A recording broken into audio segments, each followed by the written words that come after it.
Today I'm going to explain what Keras is and who should use it. Let's dive right in. Keras is an open source deep learning API written in Python, designed to enable fast experimentation with neural networks.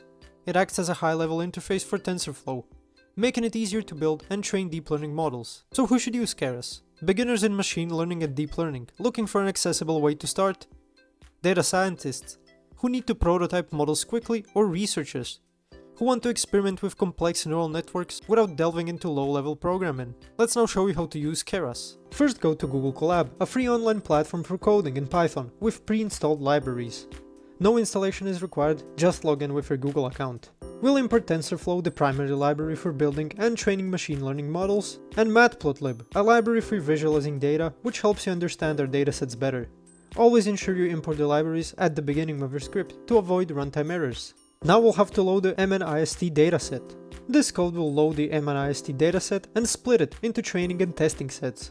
The training set is used to teach the model, while the testing set evaluates its performance. Always keep your training and testing data separate to avoid overfitting, where the model learns the training data too well but performs poorly on unseen data.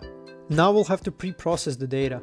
We'll divide the pixel values by 225, which will scale them to range between 0 and 1.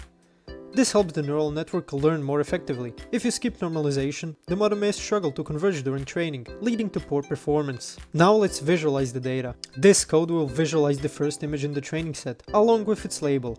Visualizing data can help you understand the dataset better and verify that the data is being loaded correctly.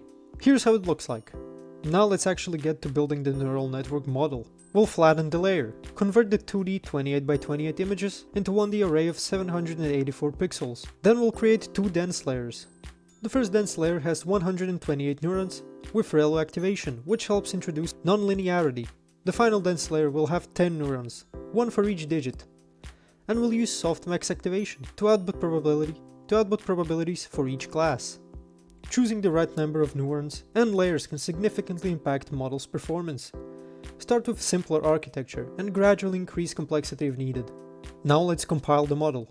We'll use an optimizer called Adam, which is widely used due to its efficiency, and we'll use a loss function. Sparse categorical cross entropy is appropriate for multi-class classification. Experiment with different optimizers and loss functions to see which combination yields the best result for your specific dataset. Now let's train the model. This code will train the model on the training dataset for 3 epochs. Training for too many epochs can lead to overfitting. Monitor performance on the test set to find the right balance. And finally, evaluate the model.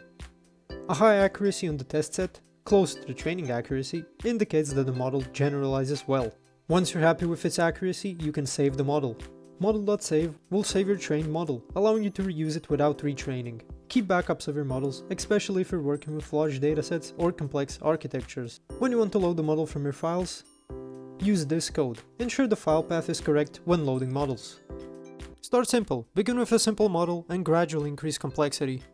Implement Keras callbacks to prevent overfitting, tune your learning rates, batch sizes, and model architectures to lead to better performance. And for more complex tasks, consider using pre-trained models from Keras applications. Thanks for watching. If this video was helpful, please like and subscribe to our channel for more tips and tutorials.